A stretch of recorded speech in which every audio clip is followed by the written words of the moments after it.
Ted, why are you looking so glum? And Matt Mercer keeps making all these cool, critical role subclasses for the games. I just want to play them.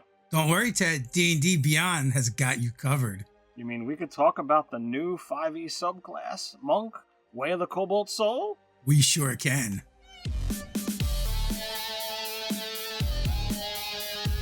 Welcome to Nerdarchy. For nerds, by nerds. I'm Nerdarchist Steve, and as usual, I'm joined by this nerd, Nerdarchist Ted. If you want to keep that D&D content flowing through your YouTube feed, make like the monk and flurry of blows that subscribe button. And if you think that Nerdarchy content keeps, escaping through your YouTube feed, then you might want a stunning strike that notification bell. As we mentioned, you can check out this subclass on our sponsor, D&D Beyond. Beyond? As we mentioned, you can check out the subclass Way of the Cobalt Soul on D&D Beyond, the sponsor for this video. We'll have a link in the description. You can click right on it, go over there, check it out.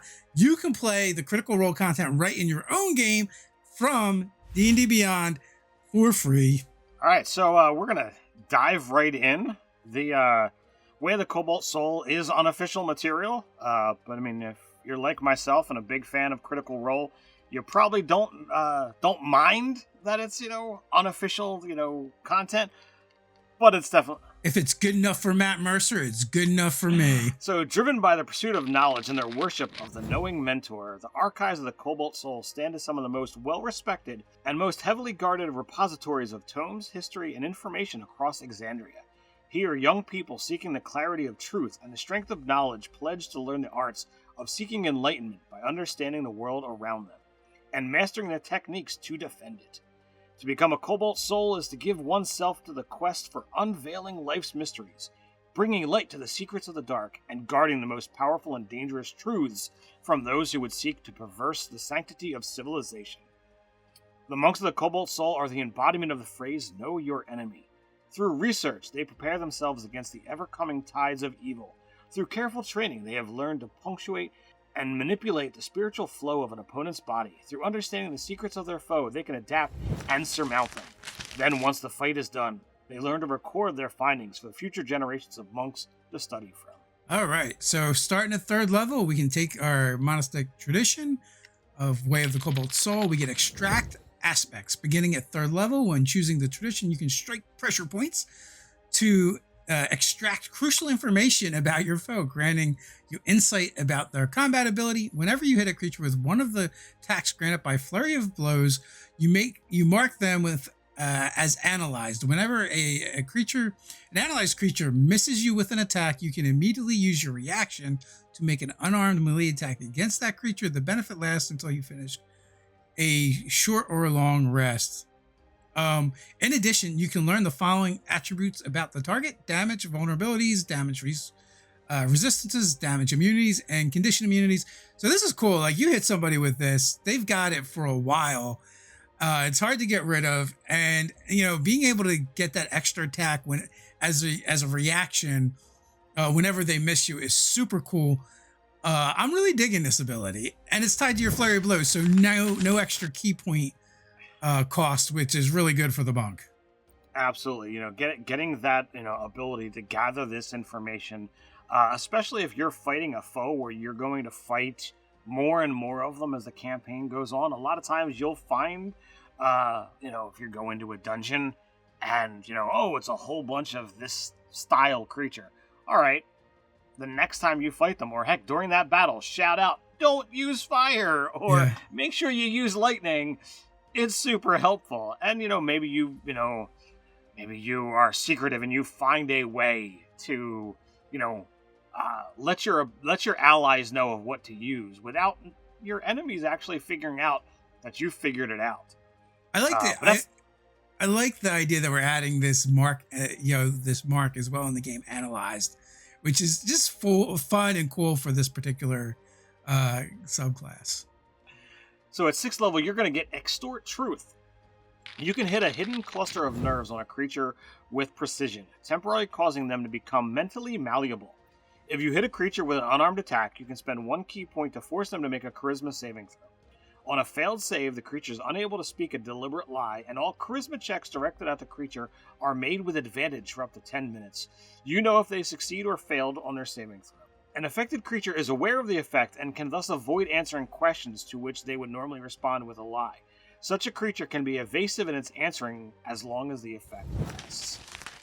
So this is fun in combat, but this is really, designed of, okay, we're going to have this negotiation, or we're going to have, an interrogation session without it really saying this is an interrogation.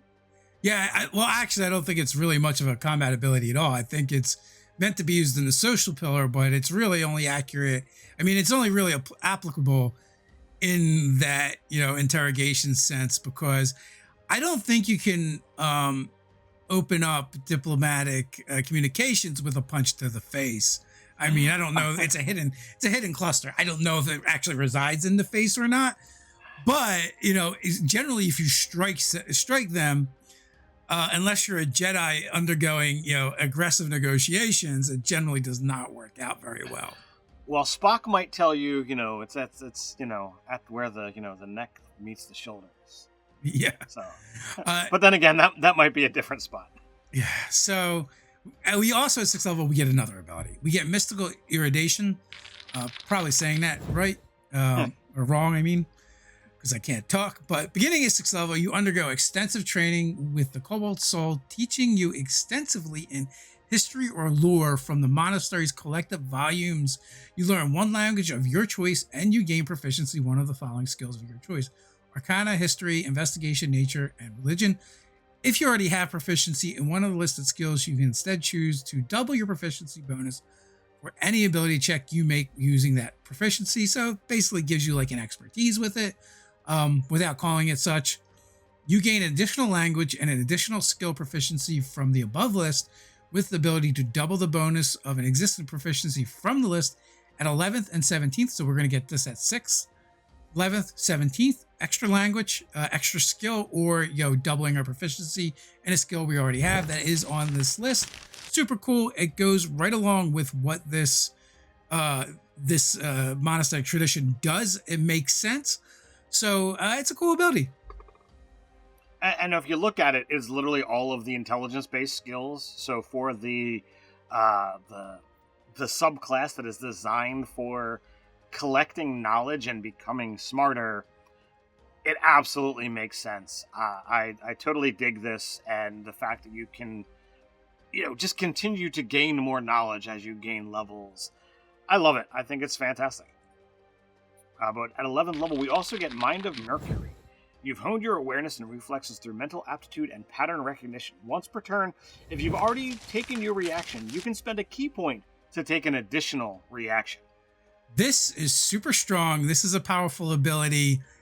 And there's also probably some really cool instances and implications that we're not thinking of right away, or maybe we are thinking of that we could use it. Absorb elements, we could use that even if we've already taken our attack of opportunity. The shield spell, you could literally use the shield spell and absorb elements. I don't think there's any rules about casting a reaction spell twice in the same round. Want to know why? Because generally you can't do it. Well, I mean, you also have the capability that, when an analyzed creature misses you with an attack, you can use your reaction to make an attack of opportunity against them. So technically, using this, situation would allow you to do so again. So it costs you a key point to smack them, but they miss you twice, I'm gonna punch them twice. It's also really important to note that because you brought up that ability when they're analyzed, you can immediately use your reaction to make an unarmed melee attack against the creature. The reason why I bring that up, because an attack of opportunity is a very specific thing. You can only do specific things with that. By opening it up to an unarmed attack, that may then give you more options. Like if you wanted to grapple or something like that instead, because you can always trade your attacks for a grapple. And I feel like that would probably work. I mean, you might need an extra ruling on that. But still, yeah. So there's definitely examples where you could basically go hog wild. It's an 11th level ability. It's kind of high level, but still it's not so high that you're not likely to get there and get to use it. And it's also not so high that we couldn't combine it with other things, later on if we wanted to. So who knows what you could actually come up with using that. So next up, we have Debilitating Barrage. Upon reaching 17th level, you've gained the knowledge to temporarily lower a creature's fortitude by striking a series of pressure points. Whenever you hit a creature with one of the attacks granted by your flurry of blows, you can spend 3 key points to cause the creature to suffer a vulnerability to damage type of your choice for 1 minute, or until they take damage of that type. A creature who is affected by this feature cannot be affected by it again for 24 hours. That part kind of stinks, and also at first I was like, oh man, they're vulnerable for a whole minute, but it's until they take the damage. So, but it does set it up within that combat. You can definitely set up an Uber Strike, right? So you might even want to plan this one out with, I don't know, maybe the Rogue, to give them vulnerability, or if you have someone else that hits really hard in the party as well, maybe the Paladin, you want to set it up to radiant damage. There's options. All right, so number one, looking at this, from a purely mechanical standpoint. All right, we're talking about a high level game. This does not require a saving throw, so this gets very dicey very quickly. We're talking about a 17th level character, so it's up there, and you have to spend 3 key points. But all right, so boom, you do this. What if you followed up with the wizard casting Disintegrate? Oh, I've selected Force Damage. All right, you just might nuke them out of existence, if you can set things up right. Yeah. So that's also a saving throw spell. So like that one doesn't scare me as much, because if they use it on my big bad, right, who's probably got legendary resistances at that point.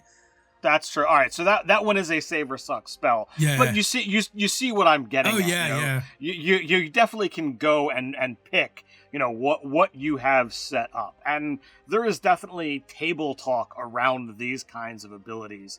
The rogue, as you pointed out, invisible, who's guaranteed to get that sneak attack.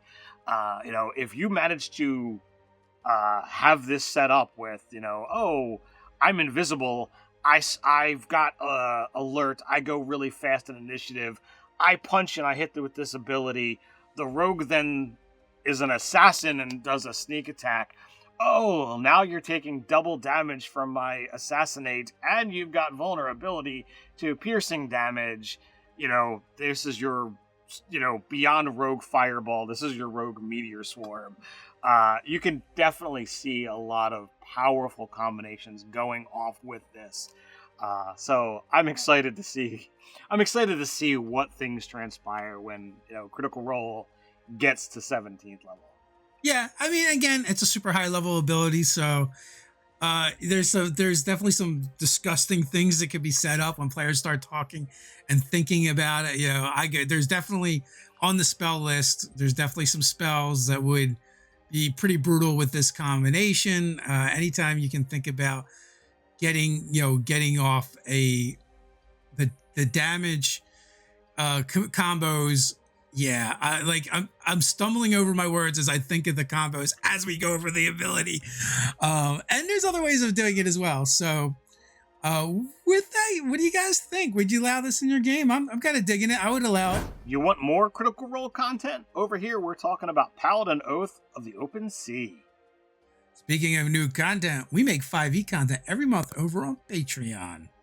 But that's not all. We do monthly fan games, we do monthly giveaways, and our patrons get access to all of it and more.